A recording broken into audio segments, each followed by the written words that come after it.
से मिलेगी। आजादी हासिल करने के दो तरीके दुनिया वालों ने बताए।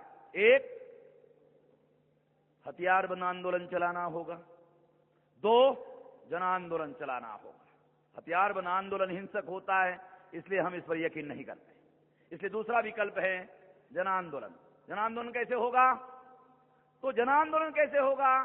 तो हमने प्लान बनाया, कम से कम 26 राज्यों में, 550 जिलों में, 5000 तहसीलों में, 50,000 ब्लॉक में, 6 लाख गांव में यदि संगठन का जाल बनाया जाता है और एक गांव में एवरेज 50 लोगों को तैयार करते हैं, 6 लाख इंटू 50 बराबर 3 करोड़। अगर 100 इकट्ठा करो,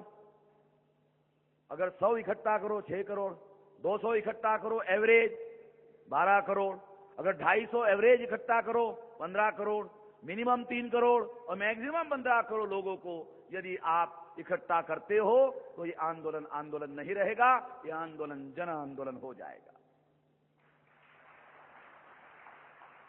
ये जन आंदोलन करने के लिए जो धनगर जाति का बुद्धिजीवी है उसको क्या करना होगा?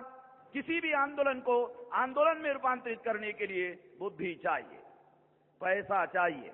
बुद्धि, पैसा, हुनर। जैसे मैं बोल रहा हूं, बोलना हुनर है। हर आदमी को कंठ है, मगर उसको बोलना आएगा जरूरी नहीं है। बोलना हुनर है, अपनी बात समझाना हुनर है, बजाना हुनर है। अब किसको बजाना, ये भी हुनर है। बजवा लेना ये हुनर नहीं है, क्योंकि अगर आप दूसरों से अपना बजवा लोगे, ऐसा ही चल रहा है। हमारा पिछवाड़ा और उनकी लात, ये भी बजाने का कार्यक्रम है। इसलिए बुद्धि चाहिए आंदोलन चलाने के लिए, पैसा चाहिए। बुद्धि, पैसा, हुनर, समय। अगर आप सब कुछ जानते हो, समझते हो, समय नहीं देते हो, मेहसान साहब ये आपकी बात मुझे बहुत अच्छी लगी, क्या करें, समय नहीं है। अच्छा, समय नहीं है? साल में कितने दिन होते हैं? 365। और संडे कितने होते हैं? नहीं, सोचा नहीं। अच्छा, सोचा नहीं। साल में 365 दिन में 52 संडे होते हैं, 52 सैटरडे होते हैं, 104 दिन की छुट्टी, 30 दिन का अर्न लीव, 134 दिन, 18 दिन नेशनल हॉलीडे, 34 और 18 52, 15 दिन CL 167, और उसके बाद में और बहुत सारी छुट्टियां हमारे लोगों को है। लगभग 20 दिन की मेडिकल लीव, अगर 10 दिन पूरा मानो तो 67 और 2 77, 4 दिन रिस्ट्रिक्टेड हॉलीडे, 2 दिन कलेक्टर डिक्लेयर, 183 डेज की छुट्टी 365 दिन में, आधे साल से आधा दिन ज्यादा। और लोग कहते हैं हमारे पास छुट्टी नहीं। ये जो मूल निवासी बहुजन है, ये बहुजन नहीं है, ये बहानेबाज समाज है।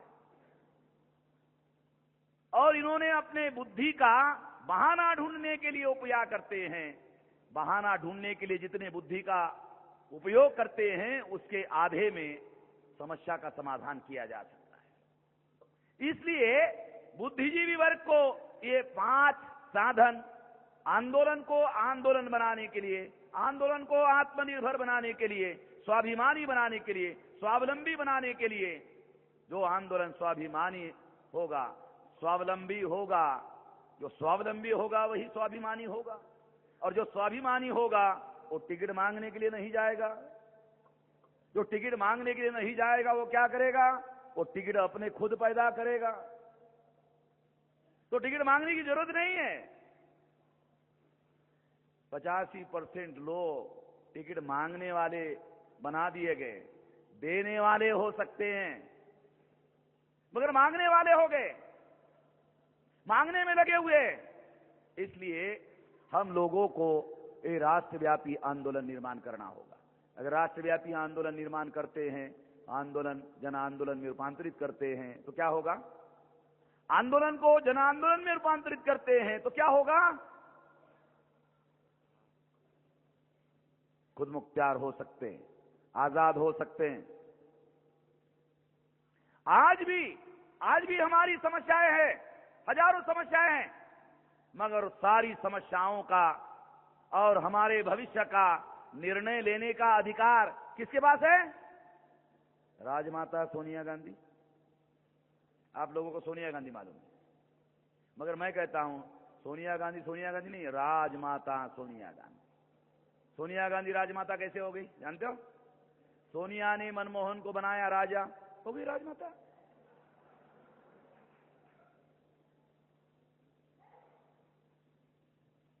महात्मा राहुल गांधी, आप लोग सोचते होंगे तो राहुल गांधी, अरे महात्मा कब से हो गया?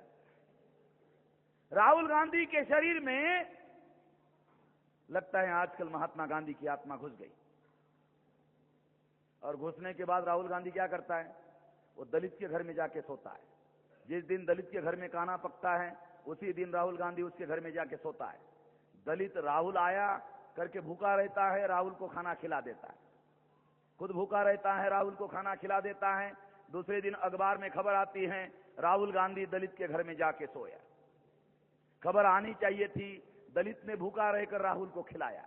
उल्टी साली खबर भी साली उल्टी आती है, खबरें भी साली उल्टी लिखी जाती है। इस देश का रिवाज है, उल्टा इतिहास लिखने का रिवाज है। सारा रिवाज ही उल्टा लिखने का है।